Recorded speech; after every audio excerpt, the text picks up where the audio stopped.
இருக்கிறதுக்கு, நம்மளும் நம்ம பிள்ளைகள்லாம் நல்லா இருக்கிறதுக்கு, நம்ம வாழ்க்கை வேத சொல்லுது, உன் தகப்பனையும் தாயையும் கனம் பண்ணு, உன் வாழ்நாள் நீடித்து இருப்பதற்கும், நீ நன்றாய் இருப்பதற்கும். சொல்லுங்க, உன் வாழ்நாள் நீடித்து இருப்பதற்கும், நீ நன்றாய் இருப்பதற்கும் தகப்பனும் தாய் என்ன பண்ணு. அதுதான் அந்த கோயிலுக்கு மக்களை கூப்பிட்டு வந்தாலே பிள்ளைங்க நல்லா ஆயிடும். வேற எங்கேயும் இப்படிலாம் சொல்லி தர மாட்டாங்க. அங்கே போனால் கணக்கு சொல்லி தருவாங்க, அங்கே ஏபிசிடி சொல்லி தருவாங்க, ஃபுட்பால் அடிக்கிறது சொல்லி கொடுப்பாங்க. ஆனால் இங்கே வந்தா ஒரு பிள்ளை தனக்கும் தாய்க்கும் சமுதாயத்துக்கும் கர்த்தருக்கும் எதிர்காலத்தில் எப்படி நல்லா வாழ முடியும்னு சொல்லிட்டு இங்கே சொல்றதுதான் நம்ம என்ன பண்ணி சொல்ல முடியும். இந்த ஒரு ஆமென் சொல்லுங்க. இங்கே வந்தால் அந்த பிள்ளை வந்து என்ன பண்ண, ஒரு தெளிவு வந்துடும், ஒரு ஒழுக்கம் வந்துடும். இந்த ஒரு ஆமென் சொல்லுங்க. இங்கே வரல அது சொல்ல முடியாது. அப்படி போய் வேலை லைஃப் எங்கேயோ போய் முடிஞ்சிடும். சில பேர் வந்து இங்கே வந்து தான் கெட்டு போச்சுங்க, என் பிள்ளை கிடையாதுங்க, இங்கே வந்து கெட்டு போனதெல்லாம் இங்கே நல்லா இருக்கும். இந்த ஒரு ஆமென் சொல்லுங்க. அல்லேலூயா. சில நாள் பிள்ளைங்க வந்து சேர்ந்து எல்லாம் பண்ணாங்க பாருங்க, கண்டுபிடிச்சிக்குவோம். நான் கூட மாட்டோம், பிடிச்சிக்குவோம். ஆமாம், இந்த ஒரு ஆமென் சொல்லுங்க. அல்லேலூயா. கர்த்தர் நல்லவர், அவர் கிருபை என்றும் உள்ளது. அல்லேலூயா. நம்ம ரெண்டாவது எப்படி கேட்கக்கூடாதுங்க கர்த்தரை பார்த்து, அவரு அநீதியது, அவர் நீதி வழங்கியிருந்த அப்படின்னு சொல்லி என்ன பண்ணக்கூடாது, கேட்கவே சொல்லுங்க, கேட்கக்கூடாது. முதல்ல என்ன சொல்றேன், முதல்ல எப்படி கேட்கக்கூடாது, முதல்ல என்ன எப்படி கேட்கக்கூடாது, பாவம் செய்யலாமா கேட்கக்கூடாது. ஏன் அவ்வளோ மன்னிச்சிருக்கிறார் இல்ல. ரெண்டாவது எப்படி கேட்கக்கூடாது, அநீதியர் ஆகிறாரு அப்படின்னு சொல்லி என்ன பண்ணக்கூடாது, தேவனை கேட்கவே கூடாது. மூணாவது ரோபம்.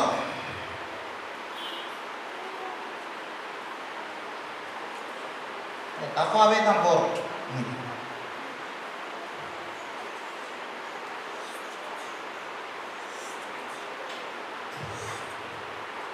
10ஆம் அதிகாரம். விசுவாசத்தினாலும் நீதியானது. 6ஆம் வசனம். கிறிஸ்துவை இறங்கி வர பண்ணும்படி பரலோகத்துக்கு ஏறுகிறவன் யார்?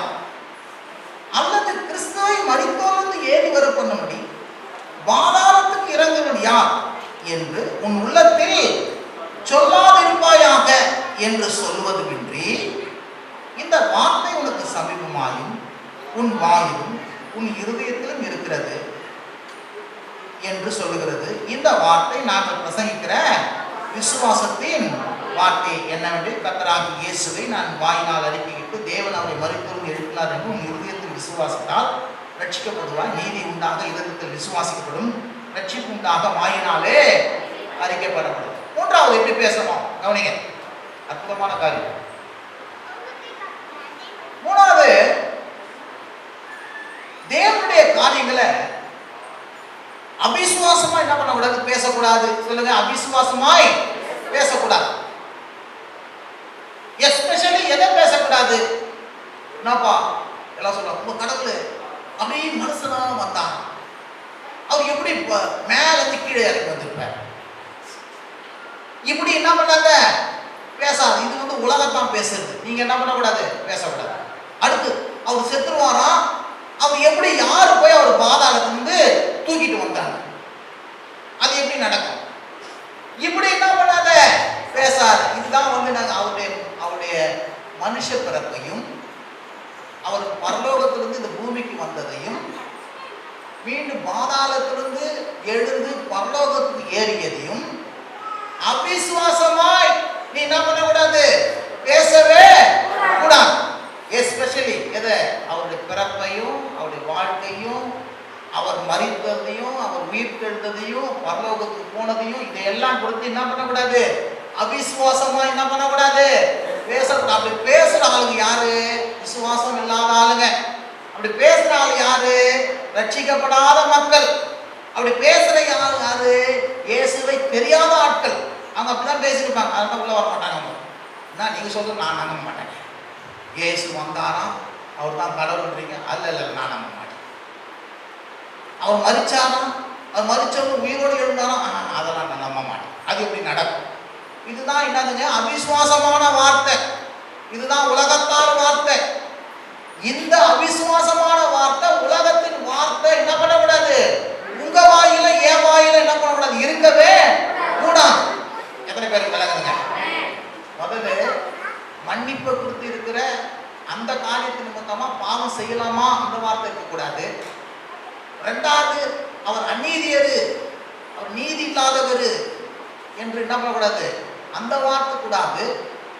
மூணாவது என்ன வார்த்தை இருக்கக்கூடாதுன்னா, அவிசுவாசமான வார்த்தை, நம்ப தகுந்த இல்லாத வார்த்தை, நம்பிக்கை இல்லாத வார்த்தை. அவருடைய பிறப்பையும் அவருடைய பரத்திலிருந்து வந்ததையும் அவர் மரித்ததையும் அவர் உயிர்த்தெழுந்ததை குறித்து சில பேர் என்ன பண்ண மாட்டான்? நம்ப மாட்டான். இந்த வார்த்தை நம்ம வாழ்க்கையில் என்ன பண்ணக்கூடாது? இருக்கவே கூடாது. இது உலக மக்களுக்கு. அப்ப எந்த வார்த்தை இருக்கணும் அப்படின்னா, அவர் சொல்றாரு, நாங்கள் பிரசங்கிக்கிற விசுவாச வார்த்தை தான் உங்களுக்குள்ள இருக்கணும். அவிசுவாச வார்த்தை என்ன பண்ணக்கூடாது? இருக்கக்கூடாது. இந்த ஒரு ஆமென் சொல்லுங்க. அது என்ன அவிசுவாசம்? அது என்ன விசுவாச வார்த்தை? அது என்ன வார்த்தை? தேவன் என்ன பண்ணாரு? மரித்தோரிலிருந்து என்ன பண்ணாரு? நமது குமாரனை உயிரோடு கூட எழுப்பினார் என்று. தேவன் தமது குமாரன் என்ன பண்ண? மரித்தோரிலிருந்து உயிரோடு கூட எழுப்பினார் என்று உன் இருதயத்திலும் உன் வாயிலும் இந்த வார்த்தை இருக்கணும். எந்த வார்த்தை இருக்கக்கூடாது? அவிசுவாசமான வார்த்தை இருக்கக்கூடாது. விசுவாசமான வார்த்தை இருக்கணும். இருந்தவர் ஆமென் சொல்லுங்க. ஆமென் சொல்லுங்க. ஹல்லேலூயா. இந்த விசுவாச வார்த்தை இருக்கிறவனா தான் வேதம் சொல்லுது, அவனுக்கு ரட்சிப்பு உண்டாக வாயினால் அறிக்கப்பட வேண்டும், நீதி உண்டாக இருதயத்தில் விசுவாசிக்க வேண்டும். இப்போ உங்களுக்குள்ள நீதி இருக்குதா? உங்களுக்குள்ள ரட்சிப்பு இருக்குதா அப்படின்னா, நீதி இருக்குதா விசுவாசம் இருக்குதா அப்படின்னு பார்த்தீங்கன்னா, உங்களுக்குள்ள நீதியும் விசுவாசம் இருக்குது. நீதியும் உங்ககிட்ட அநீதியும் அவிசுவாசமும் கிடையவே கிடையாது. ஏன்னா நீங்க மறுபடியும் பிறந்தீங்க. இயேசுவே உங்களுக்கு என்ன பண்றாரு? நீதிபரராய், இயேசுவே உங்களுக்கு ஞானமும் நீதியும் பரிசுத்தமும் மீட்புமா என்ன பண்றாரு? விசுவாசத்தை துவக்கி இருக்கிற அப்படின்னால உங்களுக்குள்ள அவிசுவாசம் இருக்கக்கூடாது. அவருடைய பிறப்ப, அவர் மரித்தோர் உயிர் தந்தத உங்களுக்குள்ள அவிசுவாசம் இருக்கக்கூடாது. என்ன விசுவாசம் இருக்கணும்? தேவன் தமது குமாரனை மரித்தோரிலிருந்து உயிரோடு கூட எழுப்பினார். இந்த இயேசுவே ஆண்டவர், இந்த இயேசுவே ரட்சகர், இந்த இயேசுவே மீட்பர் என்று சொல்லி உன் இருதயத்தில் விசுவாசித்து உன் வாயிலே அறிக்கை செய்கிறவனா இருக்கணும். விசுவாச வார்த்தை தான் உன் வாயில இருக்கணும். முடிய அவிசுவாசமான வார்த்தை நம்ம வாயில இருக்கவே கூடாது.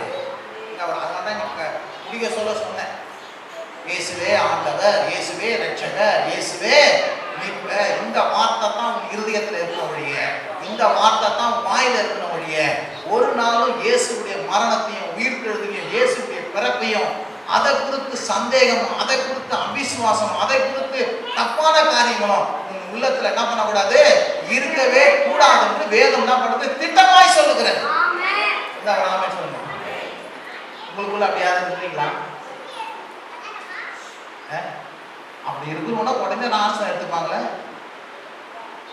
இன்னும் கொஞ்சம் நான் பாவம் செய்யறேன், இரு கொஞ்சம் சான்ஸ் கொடுங்க, இன்னும் 2 வருஷம் இருக்கிறதெல்லாம் ஆட்டம் போட்டுட்டு வரேன். அதுக்குள்ள ஏசு வந்தாருன்னா அதுக்குள்ள என்ன ஆச்சுன்னா யார் நான் பண்ணுறது? நரகத்துக்கு போயிடுங்க. ஹலோ, நரகத்துக்கு போனோமா நாத்துமா? கோயிலுக்கு வந்து எல்லாம் வந்து அசத்தை கேட்டு அண்டை கிளாஸ் படிச்சுட்டு எப்படி இன்னும் பாவத்துல வாழ்க்கை வாழணும்? எப்படி இன்னும் கடவுளை விட்டு தூரமுள்ள வாழ்க்கை வாழணும்? எப்படி கடவுளை விட்டு பிரிஞ்சு வாழணும்? இதுதான் ஒரு ஆமென் சொல்லணும். எப்படி தெரியுமா இருக்குது? எல்லாவற்றையும் குட்டி கொடுத்து ஒரு பிள்ளை எல்லாம் வளர்க்கும் போது அந்த பிள்ளை வந்து போது பாருங்க, அப்படி இருக்கிற கஷ்டம் தெரியும். அதான் கர்த்தர். இந்த ஒரு ஆமென் சொல்லுங்க. அவங்களோட குடும்பத்துல, அவர் தன்னோட சமூகத்துல, அவரோட பிரசனத்துல அவங்க என்ன வச்சுக்கிறாரு? வச்சிருக்கிறார். இந்த ஒரு ஆமென் சொல்லுங்க. அவரை விட்டு, அவர் சமூகத்தை விட்டு அவிசுவாசமும் அநீதியும் பாவமும் என்ன பண்ணுது? பிரிக்கிறதா இருக்கிறது. அப்பேற்பட்ட வார்த்தைகள் நம் வாயில என்ன பண்ணக்கூடாது? இருக்கவே கூடாது. இந்த ஒரு ஆமென் சொல்லுங்க. என் வாய்க்குள்ள விசுவாச வார்த்தை தான் இருக்க முடிய அவிசுவாசமான வார்த்தை என்ன பண்ணாது? இருக்கவே. பாவம் செய்யலான்ற எண்ணம் வராது, நீதியை செய்யணும்ன்ற எண்ணம் தான் வரும். இந்த ஒரு ஆமென் சொல்லுங்க. அல்லேலூயா. தேவன் ஒரு நாள் அநீதி செஞ்சிட்டாரு, என்னை கைவிட்டுட்டாரு, என்னை மறந்துட்டாரு, அவனுக்கு செஞ்சாரு எனக்கு செய்யல, அவனுக்கு இதை சந்தாரு எனக்கு தரல, இதெல்லாம் பேசவே பேசாதீங்க. தேவன் நியாயாதிபதி, அவர் நீதியின் தேவன், அவர் ஒருவருக்கு அநீதி செய்ய மாட்டார், அவரிடத்துல பட்சாபாதம் இல்லவே இல்லை. இப்படியான தேவனை பாருங்க. இதுதான் ஒரு ஆமென் சொல்லுங்க. இதுதாங்க ஆரோக்கியமான கிறிஸ்தவம், இதுதான் ஆரோக்கியமான வாழ்க்கை, இதுதான் ஆரோக்கியமான என்னதுங்க முன்னேற்றம். இப்படி இருப்பீங்கன்னா நீங்க உங்களையே காத்துக்கொள்வீங்க, உங்களுடைய குடும்பத்தையே காத்துக்கொள்வீங்க. வழி வழியா இங்க வருகிற ஜனங்களுக்கு நீங்க என்ன பண்ணுவீங்க? ஆசீர்வாதமாய் இருப்பீங்க. இந்த ஒரு ஆமென் சொல்லுங்க. ஒரே மிஷன் தான், வேலை வேலை வேலை வேலை பணம் வேலை வேணும் வேணும் வேலை வேணும் எல்லாம் வேணும். அதுவே ஜீவன் ஆயிடுமா? மனுஷன் பணம் மட்டும் கிடையாது, மனுஷன் மட்டும் வேலை இல்லை, அதுக்கு மேல மனுஷனுக்கு ஆவி இருக்கு, அவனுக்கு சமாதானம், அவனுக்கு சந்தோஷம் வேணும், அவனுக்கு ஒரு நிம்மதி வேணும், அவனுக்கு அலைச்சல் இருக்கக்கூடாது, அவனுக்கு ஒரு பீஸ் வேணும். இது எல்லாவற்றையும் தருகிறவர் யாரு? இயேசு. இந்த ஒரு ஆமென் சொல்லுங்க. இந்த இயேசு தான் எல்லாவற்றையும் தருகிறது. ஆகவே எண்ணங்கள் இருக்கிற தேவனை குறித்து இருக்கிற எல்லாம் தவறான எண்ணங்கள் எல்லாம் ஒருவேளை இருந்துச்சு, ஆண்டவரே எனக்கு மன்னின்னு சொல்லுங்க. ஆண்டவரே ரத்தத்தினால் என் வாய்களை கழுவுங்க, எண்ணங்களை கழுவுங்க, வார்த்தையை மன்னிங்க, இப்படிப்பட்ட வார்த்தைக்காக நான் மன்னிப்பு கேட்கிறேன்னு சொல்லுங்க. நிச்சயம் ஆண்டவர் என்ன பண்ணுவாரு? உங்களை எடுத்து உங்களை ஆசீர்வதித்து ஜாதிகளுக்கும் ஜனங்களுக்கும் அநேக மக்களுக்கும் உங்களை ஆசீர்வாதமா என்ன பண்ணுவாரு? வைப்பாரு. இந்த ஒரு ஆமென் சொல்லுங்க. நீதியால் வாழ்வது வந்து எவ்வளோ ஒரு அற்புதமான வாழ்க்கை தெரியுமா? அந்த நீதியை கர்த்தர் நம்ம கொடுத்திருக்கிறார். சொல்லுங்க, நீதியை என்ன பண்ணிக்கிறாரு? கர்த்தர் கொடுத்திருக்கிறார். அந்த புதிய வாழ்க்கை நம்ம கர்த்தர் கொடுத்திருக்கிறார். இப்பேற்பட்ட இந்த வாழ்க்கையை, இப்பேற்பட்ட இந்த ஆப்பர்ச்சுனிட்டியை நம்ம ஒரு நாள் என்ன பண்ணக்கூடாது? இழந்து போகவே இருந்தா ஒரு ஆமென் சொல்லுங்க. சரி, 3 காரியம் சொல்லியிருக்கிறேன். சொல்லுங்க தெரியுமா? நல்லா உள்ள போடும். பாவம் செய்யலாமா? ஆமா, பாவம் செய்யலாமா?